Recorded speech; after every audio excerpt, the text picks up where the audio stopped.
but you never steer me wrong. So lead on, good shepherd, lead on. Hello, everyone, and welcome to the For His Name's Sake podcast, where we talk about leadership skills for this generation that they can use not only in their church, school, and community, but most importantly, their entire Christian walk. And so today with us, we have JoJo Miller. Yes, sir. So excited that you came on. And we met, I think, as we talked about at ULEAD Yep. a few years ago. Yes, sir. And we had known each other or seen each other before, but we really didn't get to talk till then.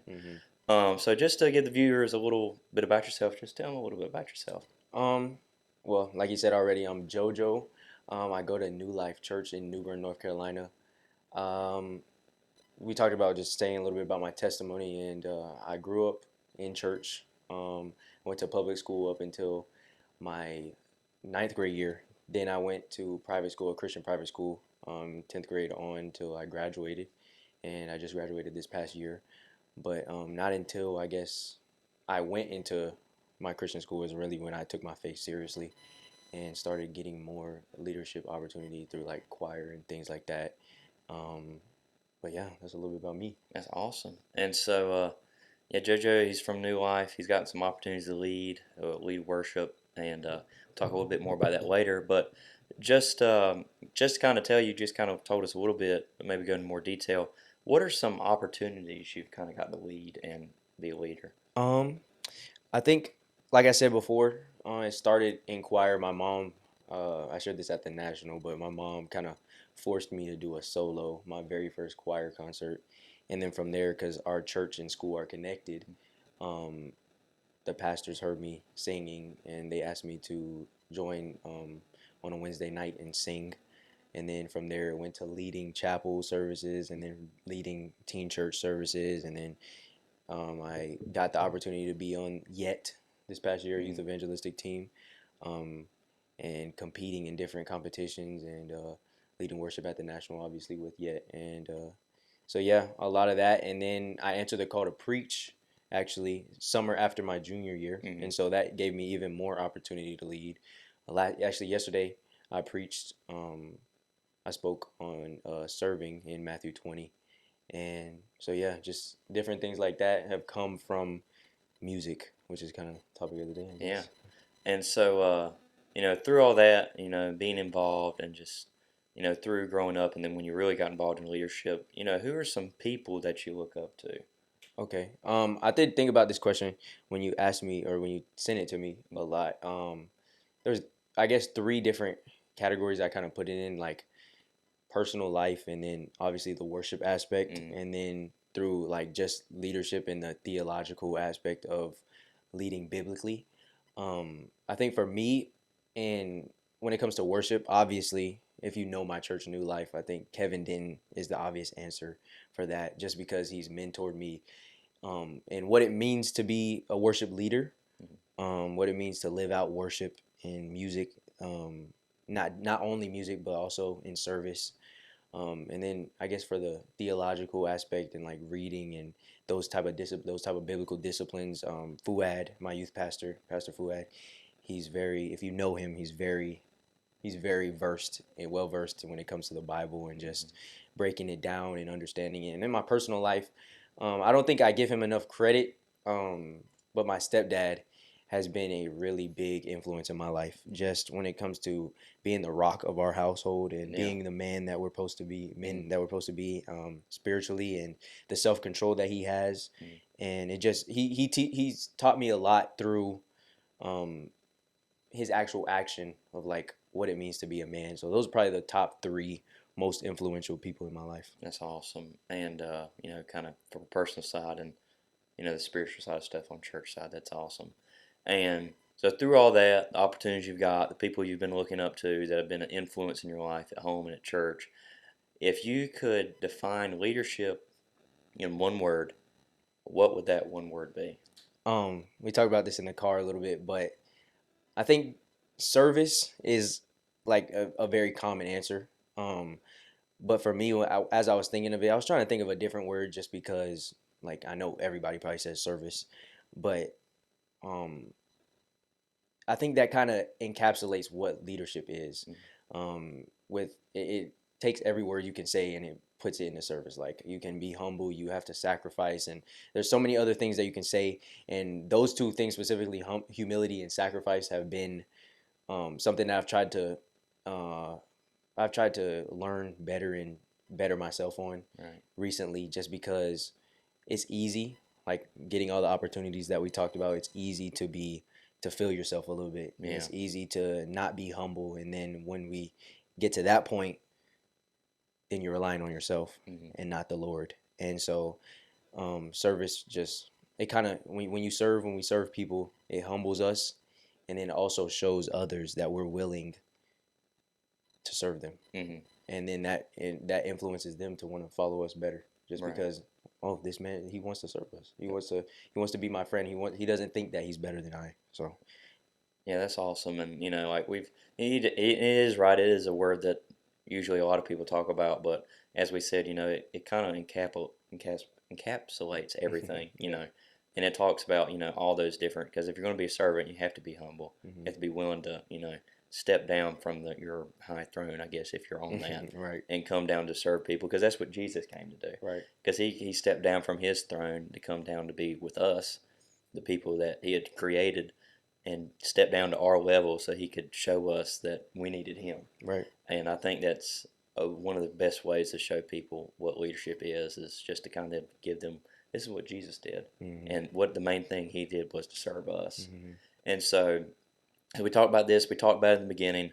And so now we're kind of going in the topic of worship. That's the title of the day. Yes, sir. And so the reason I picked JoJo is because, one, I think he's a good friend, but two, like, as a young person, I think he's really advanced in worship and music way beyond his years. Like, I know he's like, you're 18? Yeah. I picture you like 40 years old He's because stupid. just how well versed you are in music and the stuff I've seen, like you sang at Nationals. I mean, that's a pretty big opportunity. You've been on Yet, you've sang at New Life Church, which is a very big church, very big in our movement. And so you've had a lot of opportunities, and I think that's awesome, and excited to see what the Lord's doing. But that's one of the main reasons I picked you, and I think you'd be good because, this has kind of been the surrounding of your life the last 2-3 years now. And so, but kind of talking about worship, and I want to ask you one question before I kind of say my 2 cents about it, is what has worship meant to you in your life? I think originally, well, going back into my testimony, when I got the opportunities to lead worship, I wasn't really living that life of worship. Mm-hmm. And so the convicting part for me as I was on stage and singing these songs was like, are you living the words that you're singing? Are you living a life of worship? Is it just, oh, my voice sounds good on this song, let me sing it? Mm-hmm. Or these people are giving me a bunch of compliments, I just want to keep singing. But do I live a life worthy to like worship, to call myself a worship leader? Mm-hmm. And so worship for me has just been not only the music part, because obviously that's part of it, and we all say worship is not just music, so it's not only the music part, but also like going back into serving. Mm-hmm. I'm worshiping the Lord by serving him. Mm-hmm. By everything that I do, I want to glorify God. It's living in response to what the Lord's done in my life, to living in response to the testimony from God. And so, and that's probably the main thing of what worship meant to me. Even more recently, it's kind of been just spending quality time with the Lord. I've been doing a lot of like playing piano and singing by myself, just having my own personal relationship with God. It's almost like prayer in a sense to me when I sing either hymns or some more contemporary music. But worship, I guess I can't really pinpoint what it means to me, because it's just how I live my life. Like I feel like I'm just, everything I do, I try to worship the Lord in that. So yeah. And so, talking about that, and that like everything you're doing, you're just trying to worship the Lord. So Paul and Silas are talking about in Acts chapter 16. And so where they're at right now, they're in jail. Mm-hmm. And so in this moment, they're in jail and they're being chained and they're being beaten. And so, like, as we know with Paul, that he's been beaten and jailed before. He's been suffering, and even though that he's never done anything wrong, he has sinned, but he was jailed for no reason. Mm-hmm. And so in Acts chapter 16, it talks about in verse 25 that, and at midnight Paul and Silas prayed and sang praises unto God, and the prisoners heard them. And suddenly there was a great earthquake, so that the foundations of the prison were shaken. And immediately all the doors were opened, and everyone's bands were loosened. So, in the midst of all this, that Paul and Silas in prison, and if we think about if we were in prison, that I mean, we would probably we'd be pretty mad, we'd be pretty scared, we'd be like, why am I here? You know, and I feel like, you know, sometimes when we're in valleys and we're in times of trouble, that we might question God. Right. It'd be like, why did you put me here, God? What was the purpose of this? Like, I did nothing wrong. Mm-hmm. But Paul and Silas, in spite of being in prison and being chained, they didn't ask that. Mm-hmm. And in the midst of that, they asked God, like, why?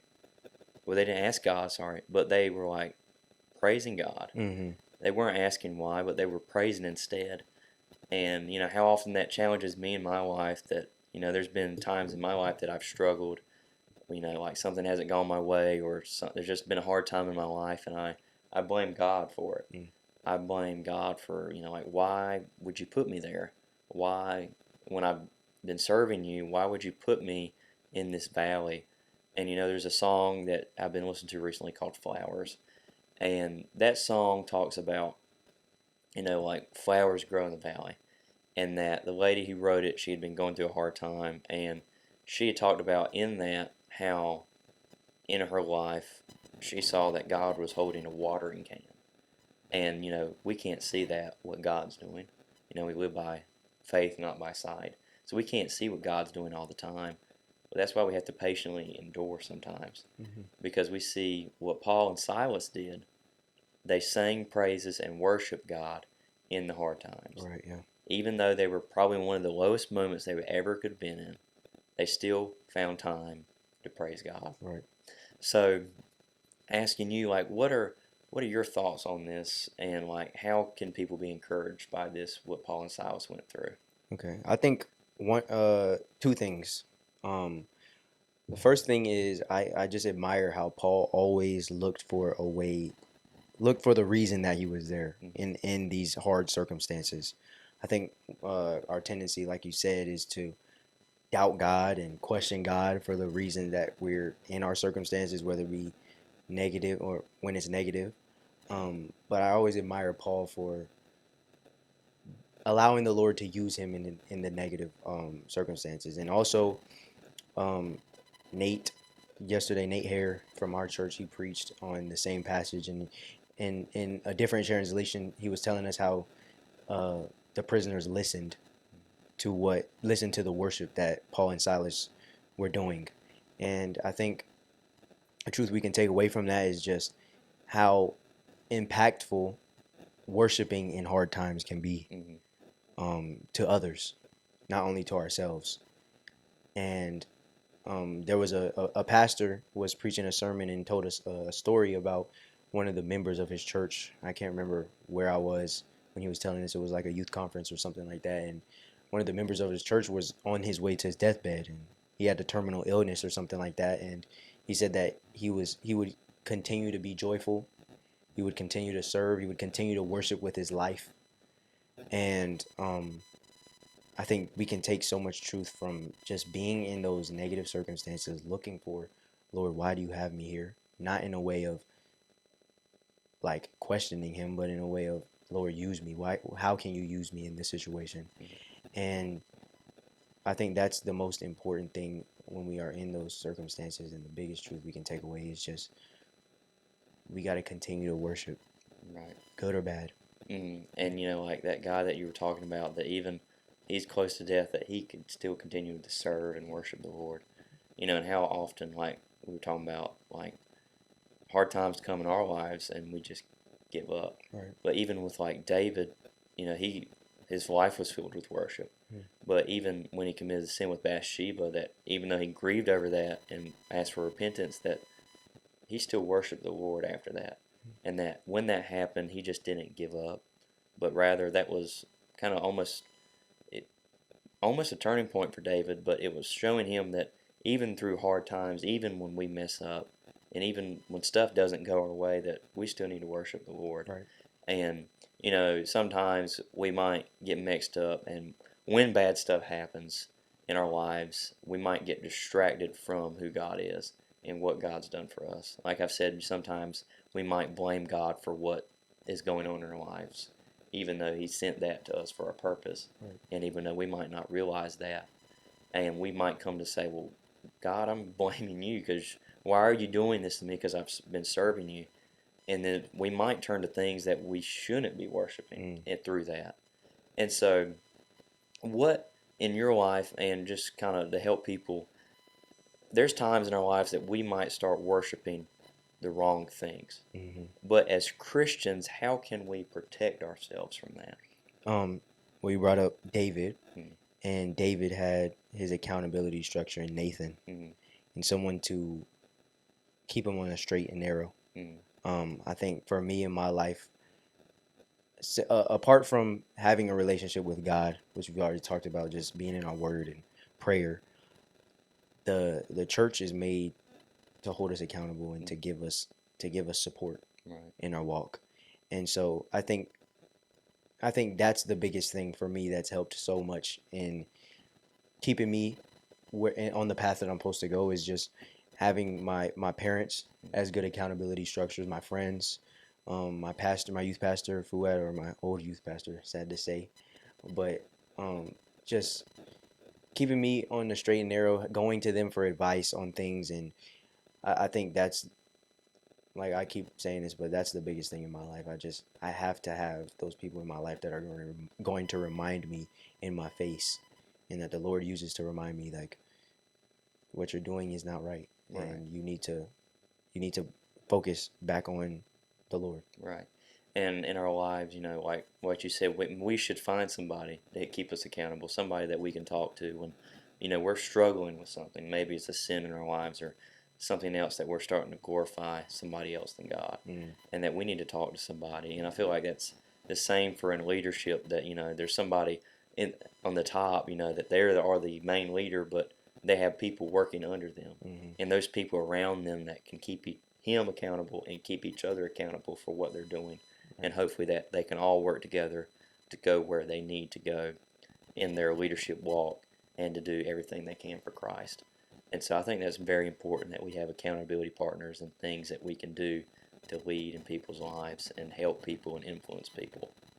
Now, kind of in closing, if you could just give one more piece of advice as a closing to people about worship, what would it be? I think looking for opportunity to worship, and like we talked about, worship isn't only music. Looking for opportunity to serve and saying yes to those opportunities. That's the best advice that I've been given. Just say yes to the doors that the Lord opens for you. Right. Don't turn away from them. Don't, just because you feel like you're not qualified for that door, or you feel like you don't like that opportunity, say yes. There was a time on our first U Lead trip, my youth pastor gave me an opportunity to get money off of my trip, and it was like a service project. Yeah. And my first reaction was, well, what is it? Yeah. Rather than just saying yes. And when I said, well, what is it? He was like, well, never mind. I don't want to, and I don't want to give you this opportunity if that's the way you're going to act. Yeah. And from then, that's when my mentality changed to where just say yes to the blessings, and that every opportunity is a blessing, even if you do or don't want to do it. Yeah. And God sending them your way for a reason. That, through that, if you say yes, God can use you maybe to bless somebody through that. And if we say no, maybe you missed a good opportunity to reach somebody for the kingdom. I think that's a great final piece of advice, that we need to say yes to any opportunity, but like we talked about before, that we need to worship the Lord every day of our lives. Right. And that's something that we have to say yes to every single day. That God, you're the number one person in my life, and that you are the one that I should worship and glorify every day. But I just want to thank you for coming on today. Yes, sir. Thank you. Yeah, and hope to see you again soon. We got college coming up, so Right. woohoo. Yeah. So, but thank y'all for coming on today. So excited you could be here, and hope to see y'all next week for next week's episode. So I will see y'all then. Good shepherd, I'll follow all my